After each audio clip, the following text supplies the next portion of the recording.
Hello students, आज हम पढ़ने वाले हैं क्लास 9 त्रिभुज का 17वां भाग। इससे पहले हम अपने 16 भाग कंप्लीट कर चुके हैं और उसमें हमने 7.2 के कुछ क्वेश्चंस जो है वो कंप्लीट कर लिए थे। आज हम उन्हीं के आगे चलते हैं, देखते हैं। आज का हमारा जो टॉपिक है वो है प्रश्नावली 7.2 का क्वेश्चन नंबर 6। क्वेश्चन की तरफ बढ़ते हैं। आज का हमारा क्वेश्चन है कि ABC एक समद्विबाहु त्रिभुज है। ये जो ABC बोला है ये एक समद्विबाहु त्रिभुज है जिसमें ये जो AB है इस AC के बराबर है। भुजा AB जो है, अगर मैं इसको अलग से बनाऊं तो अगर मैं क्वेश्चन पढ़ के एक फिगर बनाऊं तो क्वेश्चन क्या है कि ABC एक समद्विबाहु त्रिभुज है। ABC समद्विबाहु मतलब कि जिसमें कौन कौन सी भुजा बराबर है, AB जो है AC के बराबर है। भुजा BA को बिंदु D तक, BA को देखो AB नहीं बोला, BA बोला है तो उस तरफ जा रहा है। BA को D तक क्या किया, इस प्रकार बढ़ाया गया कि वह AD जो है इस AB के बराबर हो जाए। अभी इससे पहले हमने क्या देखा कि ये जो AB है इस AC के बराबर है, लेकिन अब उन्होंने क्या कह दिया कि ये जो AD है ये इस AB के बराबर है। तो मतलब कि ये तीनों भुजाएं आपस में बराबर होंगी, है ना। कि अगर मैं बात करूं कि हमारे पास ये AB इस AC के बराबर है, लेकिन ये AB जो है और AD के भी बराबर है, तो मतलब कि हमारे पास ये AC और AD भी तो बराबर होंगे, तभी तो दोनों के बराबर AB है।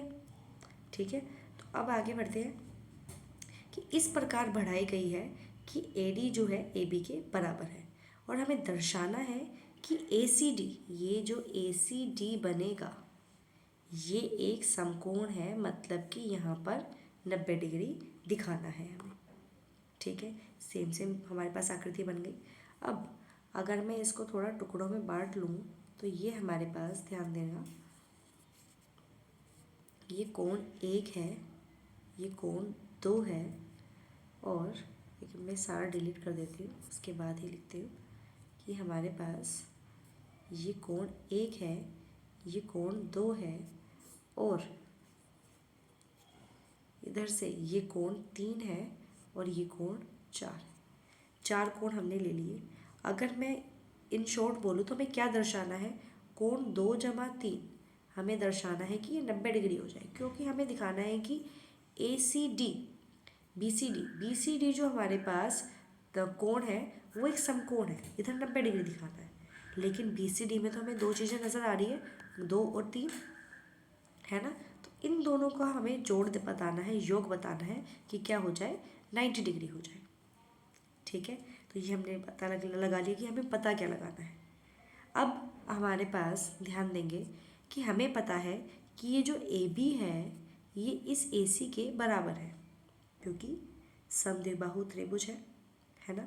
जब ये दोनों भुजाएं बराबर हैं तो इसके सम्मुख कोण भी बराबर होंगे, मतलब कि AB के सामने क्या है, कोण 2, AC के सामने क्या है, कोण 1, ये भी बराबर होंगे, है ना। कि एक त्रिभुज के अगर दो भुजाएं बराबर हैं तो उसके सम्मुख कोण भी क्या होंगे, बराबर होंगे। कोण 1 बराबर कोण 2 हो जाए। ठीक है, तो ये तो हमें मिल गया कोण 1 बराबर कोण 2। ठीक है, वहीं अगर मैं बात करूं ACD त्रिभुज में, ये जो ऊपर की तरफ बना हुआ है, इस त्रिभुज में भी हमारे पास हमें पता है कि AB जो है वो AC के बराबर है और AB जो है वो AD के भी बराबर है। तो मैं कह सकती हूँ कि हमारे पास AC और AD आपस में क्या है, बराबर है। ठीक है, जब ये AC और AD आपस में बराबर है तो इस त्रिभुज के अंदर इसके सम्मुख कोण भी बराबर होंगे, क्योंकि बराबर भुजाओं के सम्मुख कोण क्या होते हैं, बराबर होते हैं, ये हमने पढ़ा है। ठीक है, तो AC और AD अगर हमारे पास बराबर है तो मतलब कि कोण 3 बराबर कोण 4 भी होगा। पहले हमें क्या मिला, कोण 1 बराबर कोण 2, फिर हमें क्या मिला, कोण 3 बराबर कोण 4। दो समीकरण हमें मिल गए। अब ध्यान देंगे, मैं ये सारा हटा देती हूँ एक बार।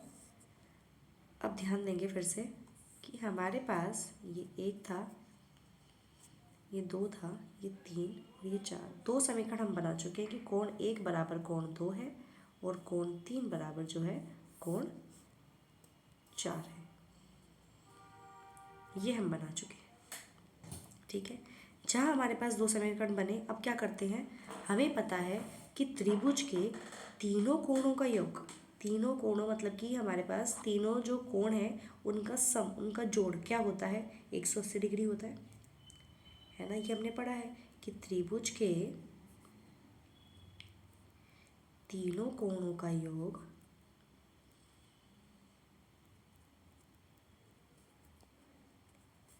का योग 180 डिग्री होता है। तो मैं क्या कह सकती हूँ कि कोण 1 जमा, अगर मैं नॉर्मली लिखूँ पहले, तो कोण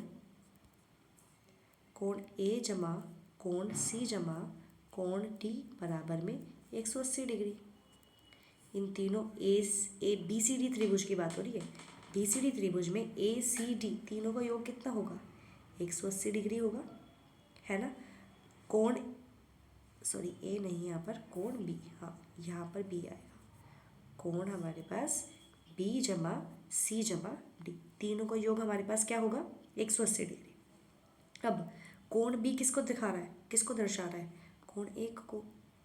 और कोण सी किसको दर्शा रहा है, 2 कोणों को। कौन कौन से कोण हैं दोनों, कोण 2 जमा कोण 3 को दर्शा रहा है ना।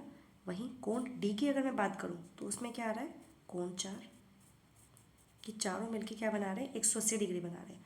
हमें पता है कि हमें क्या चाहिए, हमें तो सिर्फ बी सी डी कोण चाहिए, और बी सी डी कोण में क्या आ रहा है, 2 और 3। तो हमें क्या नहीं चाहिए, कोण 1 नहीं चाहिए और कोण 4 नहीं चाहिए। तो कोण 1 और कोण 4, 1 को मैं क्या लिख सकती हूँ, 2, 3 को मैं क्या लिख सकती हूँ, 4, है ना। अब ध्यान से देखेंगे कि यही स्टेप मैं यहाँ बना देती हूँ वापस से। 1 2, ये 3 था और ये 4 था। हमने लिखा कि कोण 1 जमा कोण 2 जमा कोण 3 जमा कोण 4 बराबर में 180 डिग्री, ठीक है। और हम ये सिद्ध कर चुके हैं कि कोण 1 बराबर कोण 2 है और कोण 3 बराबर कोण 4 है। ये दोनों कोण हमें चाहिए ही चाहिए, जिससे जो बी सी डी के अंदर आ रहे हैं। हमें ये नहीं चाहिए, है ना, कोण 1 और 4 नहीं चाहिए। कोण 1 को मैं क्या लिख सकती हूँ, कोण 2, और वहीं कोण 4 को मैं क्या लिख सकती हूँ, कोण 3, क्योंकि हम तो ये ऊपर कर चुके हैं सिद्ध, है ना। तो कोण 2 कितनी बार आ रहा है, 2 बार। कोण 3 कितनी बार आ रहा है, 2 बार। और अगर मैं इस 2 को कॉमन निकाल दूँ बाहर, तो 2 जमा 3 हमारे पास 180 डिग्री। और अगर मैं इसके आगे करूँ तो कोण 2 और कोण 3 को मैं क्या लिख सकती हूँ, कोण बी सी डी। और ये 2 जो इधर गुणा में है, 180 के नीचे आगे, 180 के नीचे आगे बटे में हो जाएगा, जो कि कितना आ गया, 90 डिग्री। मिल गया हमें बी सी डी 90 डिग्री। यही हमें दर्शाना था। लिखने का तरीका देखते हैं कैसे होगा। कि हमारे पास है ए बी सी एक समद्विबाहु त्रिभुज है, जिसमें ए बी बराबर ए सी है। भुजा बी ए को बिंदु डी तक बढ़ाई गई, जिससे ए डी जो है वो ए बी के बराबर हो गया, बोला है जैसे क्वेश्चन में। अब बी सी डी जो है वो 90 डिग्री का हमें दर्शाना है। हमें पता है कि जो ये ए बी है जो वो बराबर है ए सी के, और ए बी जो है वो ए डी के भी बराबर है। 2 समीकरण उन्होंने लिए हैं कि ए बी और ए सी और ए बी और ए डी, ये दो समीकरण हमने ले लिए यहाँ पर। अब समीकरण 1 और 2 जो हमने पीछे लिए हैं, सिर्फ हमें क्या प्राप्त होता है कि जो ए सी है ये ए डी के भी बराबर है, यही हमें प्राप्त हो रहा है। अगर ये हमारे पास बराबर है तो मतलब कि कोण 3 बराबर कोण 4 है, जैसे मैंने बताया था, क्योंकि बराबर भुजाओं के समकोण होते हैं, ठीक है। वहीं ए सी ए बी जो है वो इस ए सी के बराबर है, ये तो क्वेश्चन में दिया गया है। तो 1 और 2 बराबर हो गए, क्यों, क्योंकि बराबर भुजाओं के समकोण क्या होते हैं, बराबर होते हैं। ठीक है, अब यहाँ पर जो मैंने किया है, ये मैंने जो तरीका बताया वो किससे बताया था कि त्रिभुज के तीनों कोणों का योग 180 डिग्री। यहाँ मैंने किया है बहिष्कोण से। बहिष्कोण कौन सा होता है कि किसी त्रिभुज के बाहर अगर कोई कोण होता है वो अपने अंदर के सामने सम्मुख कोण जो है उसके योग के बराबर होता है। कि अगर मैं बात करूँ तो यहाँ पर अगर ये दो, एक है, ये दो है और ये तीन है, तो मतलब कि कोण 3 बराबर जो होगा वो 1 जमा 2 होगा। ठीक है, ये हमारे पास होता है बहिष्कोण, जिसको हम एक्सटीरियर एंगल प्रॉपर्टी भी बोलते हैं। ठीक है, कि बाहरी कोण जो है वो अपने अंदर के सामने वाले कोणों के योग के बराबर होता है। तो यहाँ हमारे पास ध्यान देंगे कि बहिष्कोण जो कोण 5 है, ये किसका बहिष्कोण बन रहा है, ध्यान देंगे। इस वाले त्रिभुज को देखेंगे, ABC त्रिभुज, ABC त्रिभुज के बाहर की तरफ आ रहा है कोण 5। अब कोण 5 जो है वो किसके योग के बराबर होगा, इसके अकॉर्डिंग 1 और 2 के योग के बराबर होगा। तो कोण 5 बराबर में 1 जमा 2, और अभी अभी हम ऊपर करके आए हैं कि कोण 1 जो है कोण 2 के बराबर है। तो यहाँ पे क्या किया गया, कोण 1 को जो है कोण 2 के 2 लिख दिया हमने। ठीक है, तो कोण 2 जमा कोण 2, 2 बारी हो गया, 5 बराबर में ट्वाइस ऑफ या 2 मल्टीप्लाई हमारे पास 2 गुणा कोण 2 हो गया। इसी प्रकार अगर मैं इस वाले त्रिभुज की तरफ देखूं जो कि ADC है, इसमें ये बाहरी कोण है जो कि क्या है 6।